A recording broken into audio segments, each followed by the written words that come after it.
Usually when people are talking about wartime FPS games, you usually hear about Call of Duty or Battlefield. But what about Medal of Honor? Personally, I thought these were fantastic games, and yes, even the newer ones, such as the one dubbed Tier 1 and also Warfighter. But what about the PS2 game Frontline? Well, let me tell you about this one. You play as Lieutenant James Jimmy Patterson, and his quest begins on D-Day as he rides a boat towards Normandy Beach. Of course, nothing ends well, and you'll just need to focus on objectives that are given to you once you land.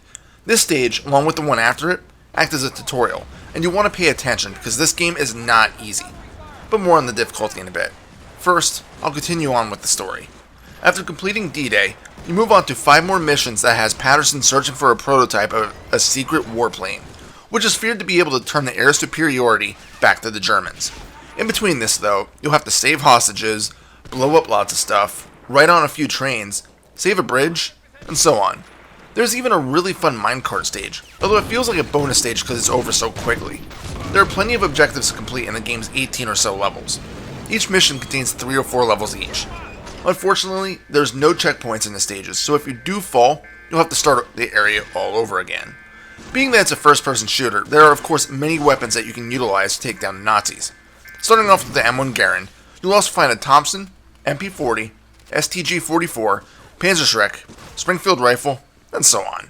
Weapons may carry over into the next stage, but they are not moved over from mission to mission. But even that's not guaranteed, because there are also times where you'll move on to the next part of the mission and find out that your weapons were taken away. Although the times that this happens, it makes sense, such as trying to sneak into an area while wearing a Nazi officer's uniform. The Nazis also have their own assortment of weaponry. Strangely, you can't pick up your enemy's weapons, but they will drop ammunition for you. For example, if the soldier you just killed with a bar dropped their MP40, you can't pick that up, but the ammo might be able to be used in the bar. It's a shame since I've always loved the STG-44 in most games, and I've seen enemies drop them, but wasn't able to utilize it. So let's talk about the controls, because I feel like this is the biggest fault of the game, although calling it a fault may be the wrong term. Let's face it, PS2 shooters have not aged well in the control department. I struggled throughout the majority of the game to truly aim my shots, so I relied mostly on automatic weapons and short, controlled bursts. Sure, the sniper rifles were nice, but quick aiming isn't exactly easy on the PS2, I feel. The game does give you some evasive options when holding L1 to aim though. Use the right analog stick to move the camera, therefore aiming your weapon, such as pretty much every shooter in the past couple years. But while you're holding L1, you can also use the left analog stick to lean around, whether it be to peek around corners or to duck to the ground. If you use this right, you can get away from taking damage here and there, especially if you can use objects as cover appropriately. Enemies will do the same though, so you'll have to take pot shots as soon as the enemy pokes their head out at you. Speaking of, the enemy forces are pretty smart. They will use cover to avoid being killed. Enemies can be found trying to flank you, and grenades may be thrown your way at times.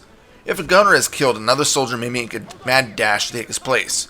If you knock a Nazi to the ground but don't finish them off, they'll be dazed for a bit, but then attempt to take a few more shots at you from the ground. It's really neat to see this kind of AI with an early PS2 game. Because of the controls and enemy AI, as I said, the game isn't too easy, even on the easiest setting. Thankfully, there's a noticeable change of challenge level when choosing the easiest option, as you don't take nearly as much damage when being pelted with bullets. But even if that isn't enough for you, yes, there are cheat codes. Truthfully, I resorted to the invincibility mode a few times throughout my playthrough just to get further into the game, although it wasn't often. The first was when you have to jump from a roof into a hay cart, Assassin's Creed style. Of course I missed and died, so I had to start the whole damn stage over, which took about 15 minutes to get back to that point, which also was the end of the level. It sucked. You can turn the cheat on and off at will by using the code in the start menu, so you can theoretically just enable it when you really need it, and turn it back off when you feel confident again. Sadly, this is another one of those PS2 era war shooters that is missing any sort of blood. I never understood this. Is it because they want to keep the rating at teen? Did they think that the extra red stuff would cause kids to get completely corrupted and start wanting to shoot guns at their friends?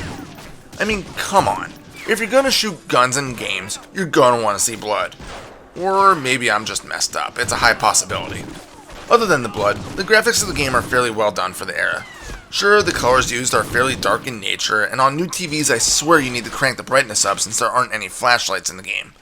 but there is some decent animations, especially in the enemies dying.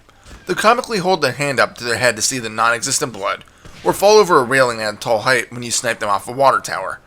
Sure, the running animations could be a bit odd and jerky, but overall, I can't see anything bad about the graphics. So is Medal of Honor Frontline fun to play? Absolutely.